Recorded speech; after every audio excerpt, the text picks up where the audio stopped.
My name is Daniela, and I want to tell you my story. I live in a small town called Brighton Bay, not far from New York City. It's quiet here, with calm streets, cozy cafes, and the sound of waves always nearby. I'm 29 years old, and I work as a receptionist at a small hotel near the beach. Life was simple. Some might say boring, but I liked it. I had a few close friends, a small apartment, and a routine that felt safe. I wasn't looking for love. After a few bad relationships in the past, I told myself that it was better to stay alone. But sometimes, life brings someone into your world when you least expect it. That person was Michael. Michael came to the hotel for a business trip. He looked different from the usual guests, calm, polite, and a little tired. He had soft eyes, a gentle smile, and a quiet way of speaking. When he asked for a room, I helped him check in, and he thanked me in a way that felt personal. I noticed the way he looked at me. Not in a bad way, just kind. I smiled back without even meaning to. The next morning, he came down to the lobby and asked for directions around town. I told him where to get the best coffee, where the beach was nice and quiet, and which seafood restaurant locals liked best. He listened to me carefully, really listened, and I liked that. Most people don't. After that, we started talking more. He stayed for 2 weeks. Every evening when his work was done, he would come to the lobby and we would chat. Some days we walked along the beach. Other times we sat on a bench near the lighthouse. We talked about life, books, music, dreams. He told me about the stress of his job in the city. I told him about my quiet life here. I felt comfortable with him. I felt seen. One night we were walking by the water. The stars were out and the breeze was soft. He turned to me and said, "Being with you feels like peace." Those words stayed in my heart. I think I started falling for him that night. When his 2 weeks were over, he left Brighton Bay, but we kept in touch. Every day he sent me messages. Every night we talked on the phone. We laughed. We shared stories. And I missed him more than I thought I would. A month later, he came back. This time, he didn't stay at the hotel. He rented a small house near the harbor and asked me to visit. We made dinner together. We listened to music and danced in the kitchen. It felt like we had been together for a long time. I felt lucky. But then one evening, something changed. We were sitting on the couch, drinking tea, and he looked serious. He took a breath and said, "Daniela, I need to tell you something." I looked at him. My heart started to beat faster. "I'm married," he said, looking at the floor. "I have 2 children." My body froze. I couldn't speak. My hands felt cold. I looked away. "I didn't mean to hide it," he said.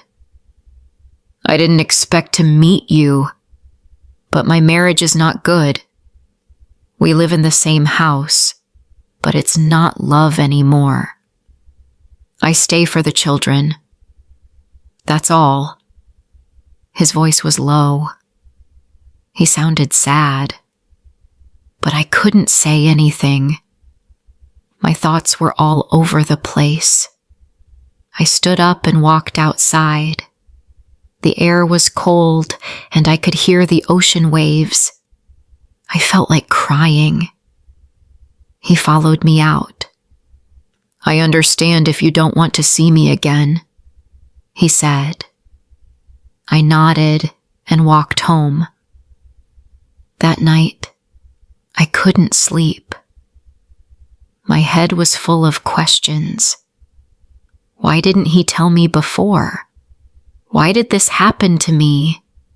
But I also remembered the way he looked at me, the way he spoke, the way he made me feel safe. I was confused. I wanted to be angry, but I missed him. The next day, he sent me a message.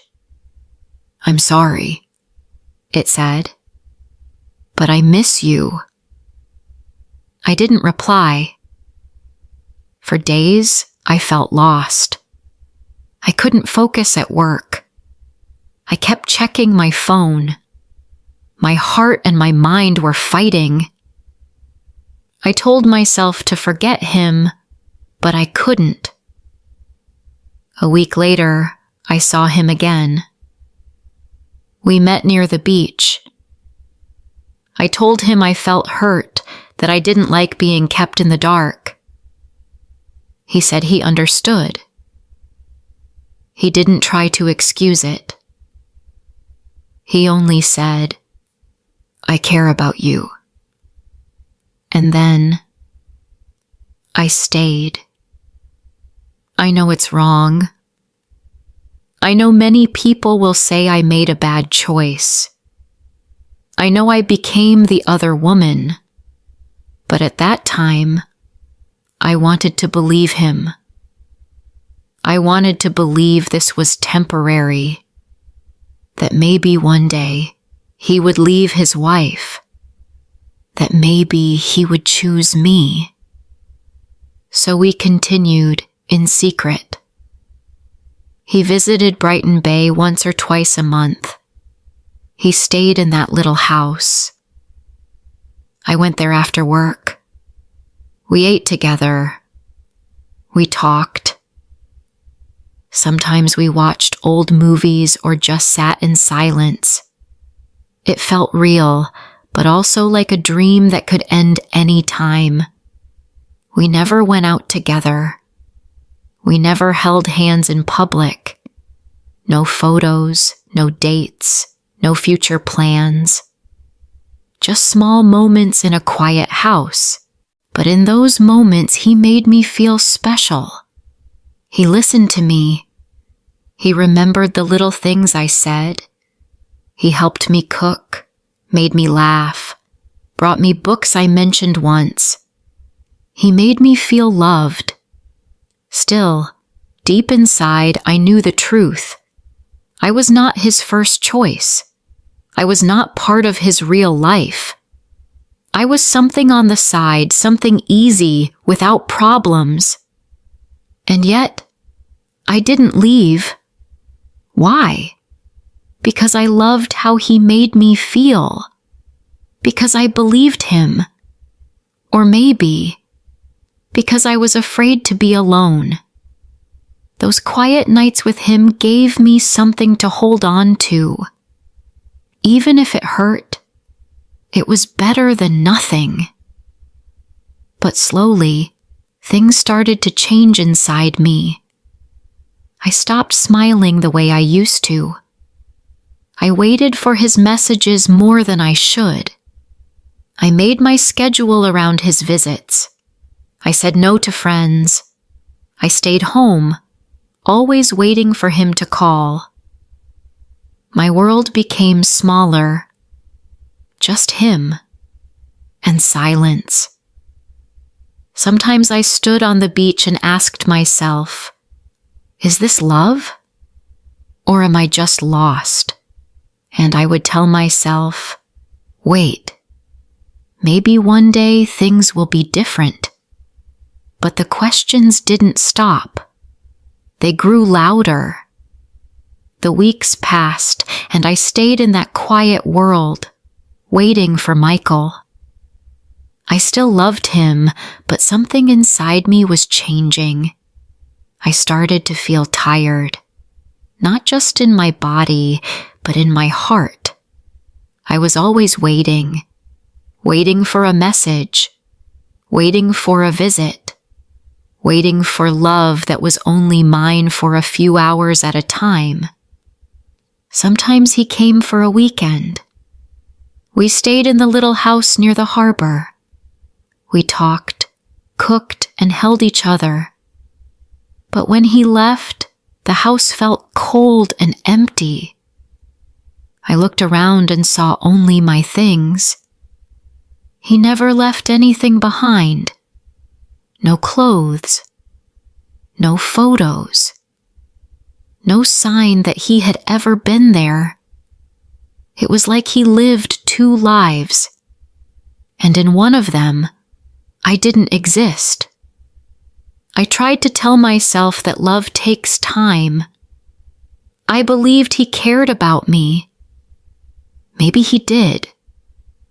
But he still went back to his wife, to his children, to the life where I did not belong. And I began to wonder, why do I let this happen? One night, after he left, I sat by the window and watched the rain fall. I asked myself, what am I doing with my life? I loved someone who could not give me a full heart. I was always second. I had dreams too, a home, a child, a man who would choose me every day. But instead, I had empty rooms and silent nights. I started to feel that I deserved more. But I was scared. I didn't want to lose him. I didn't want to feel lonely. Some part of me hoped he would change. That one day he would come to me and say, I left. I'm here now. Just for you. But that day never came. I spoke to my friend Nina, the only one who knew the truth. I told her how I felt, tired, sad, confused. You deserve to be first, Daniela, she said. You should be with someone who's proud to love you. Someone who walks with you in the daylight, not just hides with you in the dark. Her words stayed with me. I started to notice how much I had changed. I didn't laugh like I used to. I didn't go out. I always checked my phone. I had stopped doing things I loved, reading by the sea, walking in the park, having dinner with friends. My world had become small, and I was the one who let it happen. One evening, Michael visited again. He smiled, brought flowers, kissed my forehead. He acted like everything was fine, but I was quiet. What's wrong? He asked.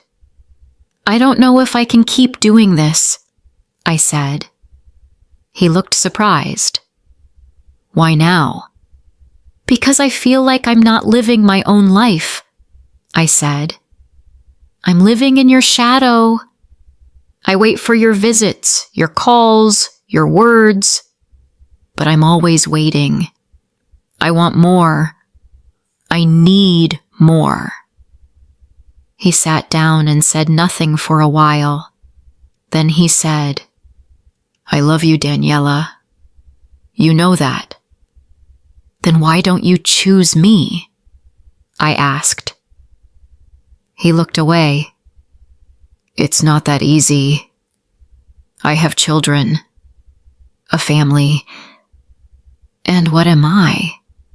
I asked softly. Just a secret? He didn't answer. That night I cried again. Not because he was cruel. He wasn't. but because I finally saw the truth. He would never leave. Not for me. Not for anyone. After he left, I didn't message him. I didn't call. I needed time to think. I walked by the beach every morning before work. I let the wind touch my face. I watched the waves and thought about my life. What did I want? What made me happy? Slowly, I remembered the old me, the girl who loved long walks, coffee with friends, books by the fire. I missed her. I also thought about love. What does real love look like? Not just flowers and kisses, but someone who stands with you in the open. Someone who says, "You're mine," without fear. I didn't have that. Not with Michael. I started writing in a notebook every night. Just thoughts and feelings. It helped me understand what I wanted. And every page I filled made me a little stronger. Michael still sent messages. "I miss you. I'm thinking about you. Can I see you?" But I didn't answer. Not right away. I needed time. 1 week later, he showed up at my door. I was surprised, but I let him in. "I needed to see you," he said. "You've been quiet." "I've been thinking," I told him.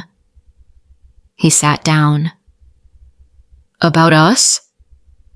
"Yes," I said. "About everything." We talked for a long time. I told him how I felt, about waiting, about being second, about losing myself. "I can't keep doing this," I said. "I love you. Maybe I always will. But I need a real life. I want to be with someone who can give me all of their heart, not just a part." He looked sad. "I can't leave them, Daniela. I've tried to imagine it, but I can't do that to my children." I nodded. I understood. But I also understood something else. This was the end. "I hope you find peace," I said. "I hope we both do." He stood up. He hugged me. "I'm sorry," he whispered. Then he left. And that was the last time I saw him. That night I cried again, but it felt different. The pain was real, but it was also clean, like a deep breath after holding it too long. The next morning, I walked down to the sea. I stood there for a long time, just watching the waves. The sky was clear. The wind was soft. I felt something I hadn't felt in months. Calm. I knew healing would take time, but I also knew I had taken the first step. For the first time in a long time, I was not waiting for a message. I was not checking my phone. I was just standing there with myself. And that was enough. For now. Months passed after I said goodbye to Michael. At first, the days felt long and heavy. I missed him. I missed the way he smiled, the way he held me, the small things we used to share. Some mornings I wanted to call him. Some nights I cried in bed, holding my pillow close, remembering the sound of his voice. But slowly, things began to change. I started spending more time with my friends again. Nina invited me for coffee every weekend. We talked and laughed. Sometimes we sat in silence, just enjoying each other's company. It felt good to be around people who loved me for me, with no secrets, no lies. I also returned to the things I once enjoyed. I began reading again, soft stories, quiet ones, about love and hope. I walked on the beach every evening. I watched the sunset and listened to the sound of the waves. The sea always made me feel calm. It reminded me that life moves forward, no matter what happens. I also started working on my goals. I took a small class at the community center, something simple about writing stories. I didn't tell many people about it. I just wanted to try something for myself. Each week, I wrote a few pages about my thoughts and dreams. It felt good to write. It helped me heal. One evening,